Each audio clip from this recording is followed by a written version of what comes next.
At 2 in the morning, the secretary of Edvard Beneš woke him up as to tell him that France and Britain had abandoned Czechoslovakia, suggesting that they hand over the Sudetenland as to secure world peace. The French and British even warned that if the president of Czechoslovakia, Edvard Beneš, had refused, he would be seen as the aggressor and the Allies wouldn't help Czechoslovakia in a war with Germany. But what about the Little Entente, the faction which included Czechoslovakia, Romania and Yugoslavia, mainly with the goal to contain Hungary? Why didn't the Little Entente help Czechoslovakia when they could, and instead Yugoslavia was invaded and partitioned, with Romania's land being partitioned as well, despite them willingly joining the Axis? The question remains, what if the Little Entente actually helped Czechoslovakia and declared war on Germany? Would they be in a better position today? Let me show you what I came up with. The first Czechoslovak Republic, which has been among the 10 most successful economies and the most important arms exporter in the world during the interwar period, never got the chance to show its war potential face to face with its biggest threat. In reality, if the Munich conference had been rejected, the number of Germans living on the border with Czechoslovakia would have been practically identical to the number of Czechoslovak ones. Believe me that 1.6 million soldiers and 1.2 million soldiers is not a dramatic difference.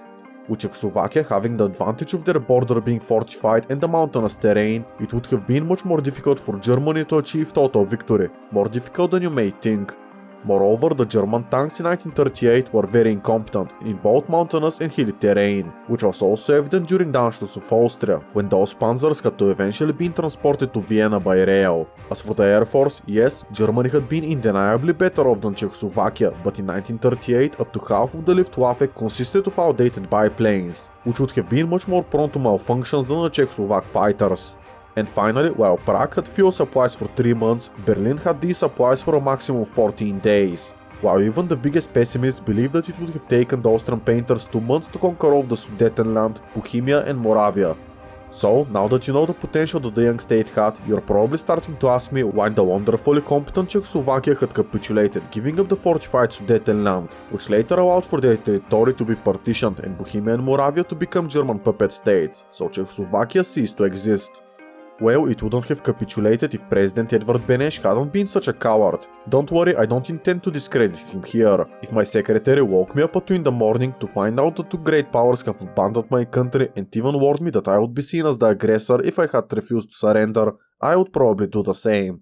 But what about the Little Entente? The Kingdom of Romania, as the only Czechoslovak ally, had mobilized and was ready to help in an event of Hungarian aggression. Plus, around 60,000 Serbian volunteers were ready to be sent to Czechoslovakia and fight the Germans. Well, President Edvard Beneš probably didn't realize that the Little Entente could help him out, which is understandable because while Prague had been threatened by German imperialism, Romania began to be threatened by the Soviet Union, and the Kingdom of Italy, led by Benito Mussolini, had long-standing claims on Yugoslavia.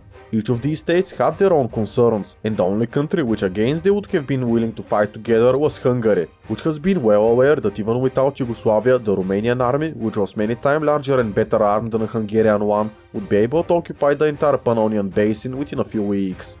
Moreover, none of these countries would be willing to go to war against Germany, which was perhaps one of the reasons why the Czechoslovak president did not want to risk a bloodshed and humiliating defeat. This is the reason why the Little Entente never helped Czechoslovakia. Basically, the Czechoslovak state never asked for help, and even if they did, their allies would likely also abandon them as well. As each state had their own concerns with another great power, it is not out of the question that if the Little Entente protected Czechoslovakia, then Italy and the Soviet Union would also join the German offensive, as France and Britain had told Czechoslovakia that they wouldn't support them, so likely the Allies would allow a German, Italian, Soviet expansion into Central Europe, having the "I told you so" attitude towards Czechoslovakia. Now, I want to mention that if you have ever liked one of my videos, I would deeply appreciate it if you subscribe to the channel. Also, special thanks to Porfiria's History, together with which we created these maps you can see on the screen now. Thank you in advance. So, what if the Little Entente had been much more unified? Well, it would have been possible if the Yugoslav king Alexander I hadn't been assassinated in 1934 in Marseille. The problem was that since the Great Depression, a significant part of the Croatian and Macedonian people had been radicalized by the opposition.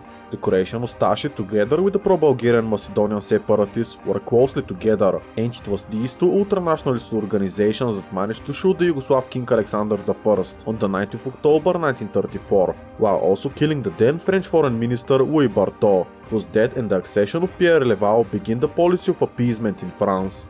if Czechoslovakia and Yugoslavia remained more committed allies, which could happen if King Alexander I of Yugoslavia had not been assassinated, the Little Entente could take Czechoslovakia in times of German aggression. But how could this event be prevented? Basically, in Yugoslavia, instead of King Alexander I, Prince Paul withdrew as his representative, who, even in our own history, after becoming a region, has given larger autonomy to the Croats and Macedonians. Of course, this doesn't mean that there would be no separatist movements in these areas, but there would be significantly fewer of them, plus they would be less organized. Basically, either Yugoslavia fixes their crumbling economy as to prevent further destabilization, both would work, but given more autonomy is drastically easier to happen, albeit at the expense of some realism. Moreover, if the assassination of the Yugoslav king had not occurred, the French foreign minister Louis Barthot would not have been killed either, which would have made France much more sympathetic to Czechoslovakia. Although the economic situation and political instability during the Great Depression, I doubt that France would have intervened in the remilitarization of the Rhineland and the Anschluss of Austria. As for 1938, I'm unsure whether France, despite the absence of the death of an interventionist foreign minister, would be willing to go to war with Germany. They would be much more willing to send volunteers to Central Europe. As for the Austrian painter, I don't think that he was stupid enough to go alone against the entire Little Entente. While Italy, which at all was not ready for a war, is not guaranteed to help Germany in this war, especially when they had to deal with the resistance of the Ethiopian population in Italian East Africa. It has been also impossible to count on the support of the Hungarian regent, as he would be surrounded to three sides by his enemies. The only hope for the Austrian painter would be Poland, which had claimed particularly the entire Zaolzie region since their independence, for which they fought a brief war with Czechoslovakia in 1919, which was ultimately divided between the two sides under pressure from the Entente.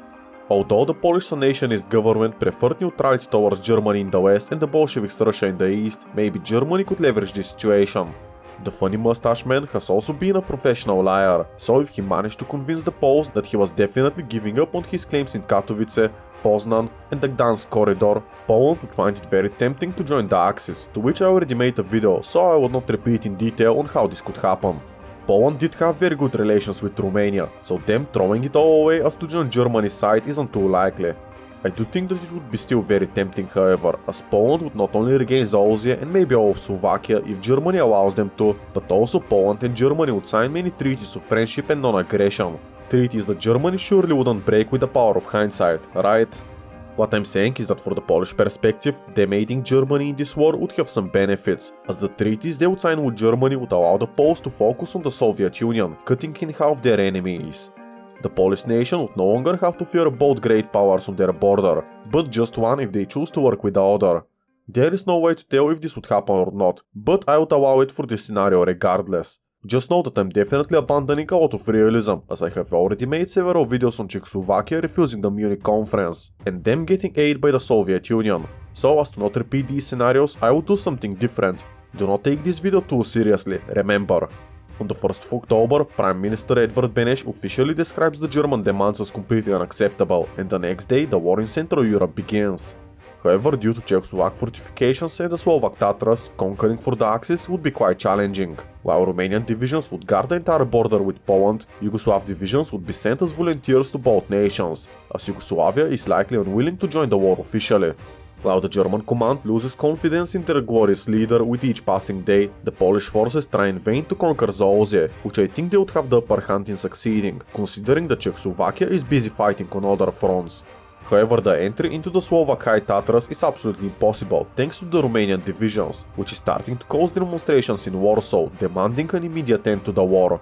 Before you Polish nationalists start yelling at me, realize that the standard of living in the then Second Polish Republic was among the worst in Eastern Europe, given that together with the Weimar Republic it was hit the hardest by the Great Depression, and almost half of their population had been unemployed.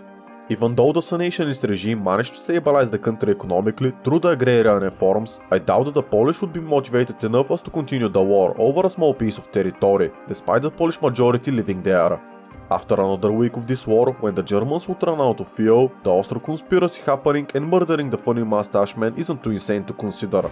While it is not guaranteed to happen, the German High Command didn't fully trust the Austrian painter just yet. Basically, many in the army would still fear that France and Britain may join this war on the side of Czechoslovakia as to reinforce the Treaty of Versailles by force, plunging Germany back into similar hardships of the Weimar Republic. As such, it is not too insane to consider that some army officers may choose to coup the government and sign a separate peace treaty, keeping Germany's gains in Austria and the Saarland, before the Allies joined the war officially. The German military only started to fully trust the Austrian painter in 1940, when he successfully led Germany to conquer all of France. Before that, the military feared that the Austrian painter would cause another German national catastrophe, so them trying to get rid of him is quite possible. The only Czechoslovak territory that the Germans managed to occupy during this entire senseless war would be the western Cheb district and the northern Opava district.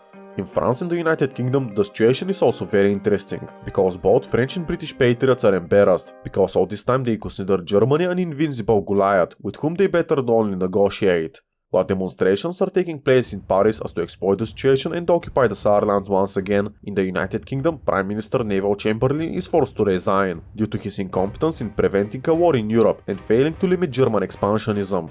He is subsequently replaced by Lord Edward Halifax, who, although was a heavy supporter of the appeasement policy, had a chance to save the reputation of the Conservative Party in the United Kingdom.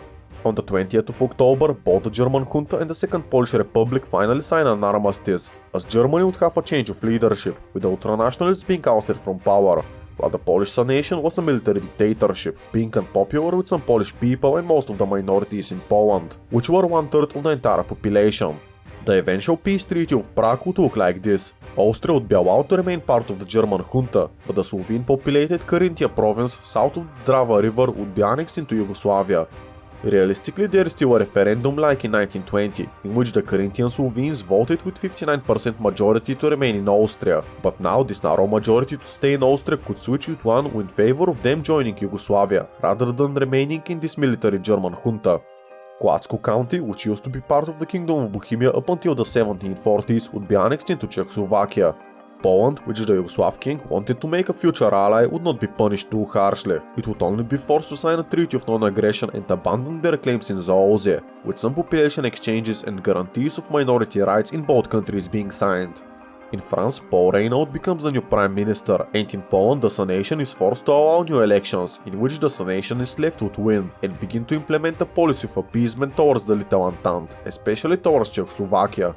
In the interest of their survival, Italy may begin to pursue same policies towards the Allies, as they would be deeply isolated without Germany.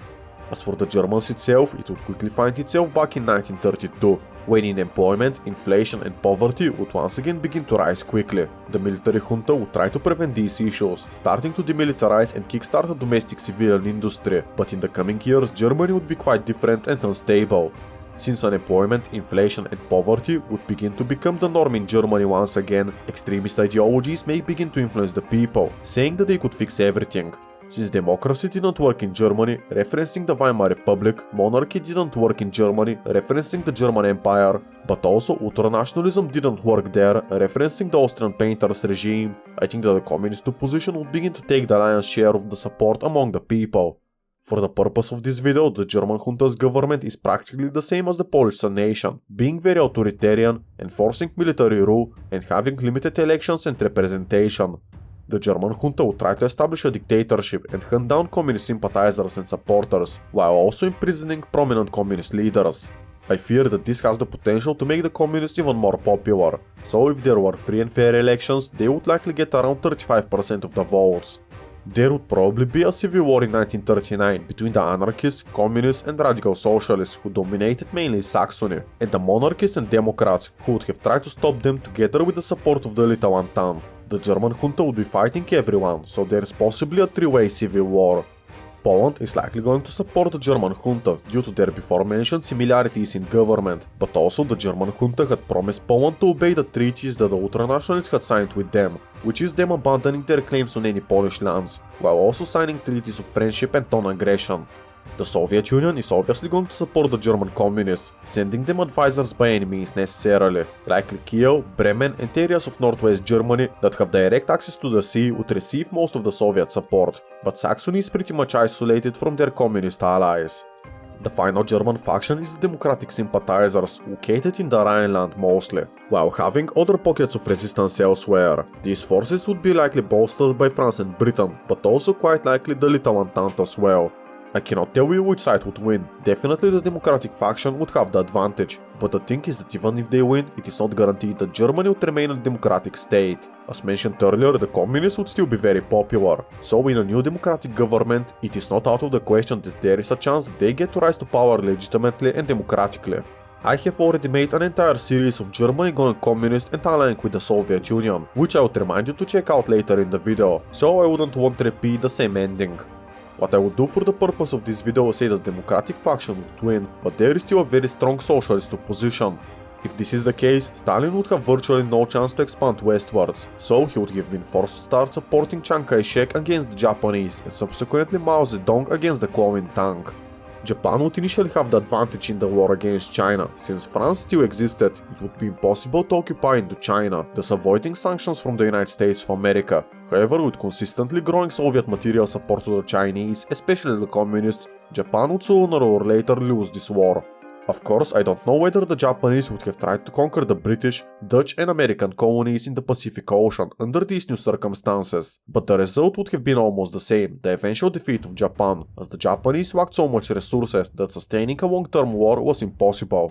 With an eventual Japanese surrender in around late 1940s, Communist China would expand into Manchuria, where they would have a lot of support due to their proximity to the Soviet Union, and the entire Korean peninsula would also become communist for similar reasons. A Cold War would thus begin between the coalition of allies, the Little Entente and the former Axis members on one side, and the Soviet Union, China and Korea on the other side. As for the European colonies, given continued American isolationism and the weaker communist bloc, decolonization would occur several decades later, with a rapidly growing African population that would be almost impossible to contain by the Europeans. Another reason for later decolonization is that the Second World War never truly started in this alternate history, so Britain and especially France weren't destroyed by Germany, so the Europeans are in a stronger position as to reinforce their empires. South America would be much more stable thanks to a weaker communist opposition, but the question remains how much democracy would thrive in the region. Given the presence of Franco's Spain and Mussolini's Italy, many far-right regimes could emerge in South America, perhaps with the exception of Mexico, which America would have an interest in preventing extremist ideologies from rising there. However, I do not rule out the possibility that the Soviets and Chinese leaders would try to provoke a communist revolution in Mexico, which isolationist America would not be willing to prevent in time. Overall, I think that the entire world would be much richer and stable without the infamous World War II. It would only be enough for the Czechoslovak politician Edvard Beneš to either not accept the Munich Dictate, but this is not guaranteed to happen, and this ending was reached at the expense of a lot of realism.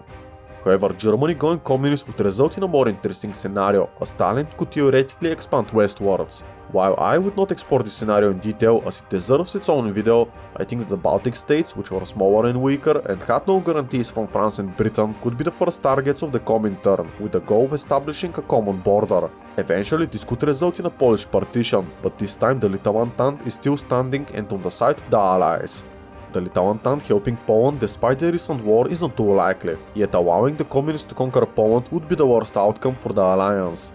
For the same reason, although France and Britain abandoned Czechoslovakia, the two sides may be forced to work together as to deal with a greater danger, which is the rise of communism in Eastern Europe. Maybe Italy takes the opportunity as to annex Albania and then to invade either Yugoslavia or Greece, bringing Bulgaria into these conflicts with the two worlds merging. This would more certainly create for a really interesting alternate history scenario, but it would be too unrealistic and basically fiction. However, if this scenario excites you, I suggest that you take a look at this video, where Germany becomes communist and works with the Soviet Union. Thank you for watching and I hope to see you there. Goodbye.